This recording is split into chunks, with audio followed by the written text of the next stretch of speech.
Hello dear student. तो चलिए हम डिक्टेशन स्टार्ट करते हैं। नोट कर लीजिए आप।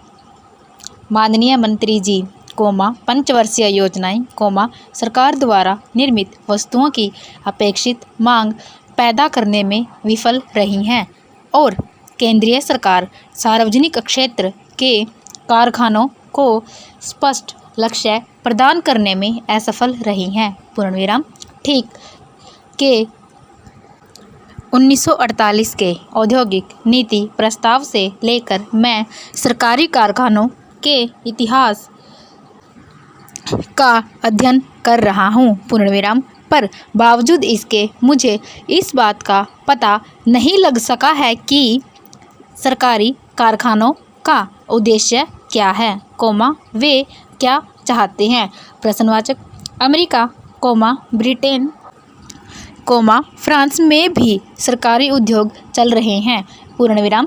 वहाँ उनसे यह अपेक्षा की जाती है कि वे असाधारण खतरों की स्थिति में निर्मित हों। पूर्णविराम। जैसे अंतरिक्ष तथा अणुशक्ति संबंधी कार्यक्रम को लेकर सरकारी कारखाने खोले जाते हैं, परंतु उन देशों में सरकारी उद्योग क्षेत्र अपने आदर्शों की पूर्ति के लिए निजी उद्योगों को काम में लाते हैं और उन्हें इस्तेमाल करते हैं। पूर्णविराम।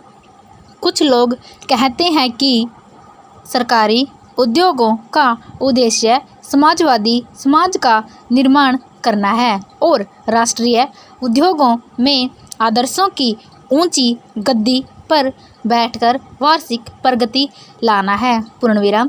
चौथी योजना तक तीनों योजनाओं के कागज भी बहुत कुछ सार्वजनिक क्षेत्र के कारखानों के अतिरिक्त मांगों पर निर्भर करते आ रहे हैं। पूर्णविराम। मैं पूछना चाहता हूँ, आदर्शों की ऊंची गद्दी क्या है और यह किस उद्देश्य से है। प्रश्नवाचक। मेरे विचार में सरकारी कारखानों को केवल लाभदायकता के मानदंड से मापना ठीक नहीं। हिंदुस्तान इस्पात को देखिए। पूर्णविराम। इसका उद्देश्य था इस देश में इस्पात की आवश्यकताओं को दृष्टि में रखते हुए और अर्थव्यवस्था के आम विकास की आवश्यकता के अनुसार इस्पात की कई किस्मों को काफ़ी मात्रा में तैयार करना लक्ष्य था।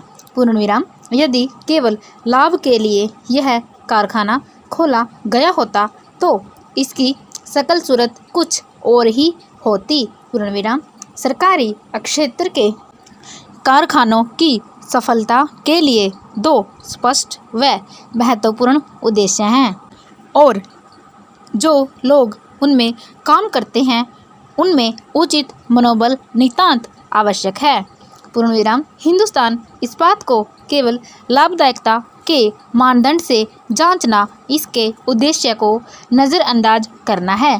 पूर्णविराम। जो सरकारी कारखाने देश की किसी वस्तु की आवश्यकता को पूरा करने के लिए बनाए जाते हैं, जैसे कि हिंदुस्तान इस्पात, ऐसे कारखानों में पहले तो लाभ होने का सवाल ही नहीं उठता। पूर्णविराम। ऐसे सरकारी कारखानों से कुछ वर्षों के लिए लाभ की आशा नहीं करनी चाहिए, बल्कि उन्हें देश की उस आवश्यकता को पूरा करने का पूरा अवसर प्रदान करना चाहिए। पूर्णविराम। कुछ सालों के बाद स्वतः उन्हें से लाभ होगा।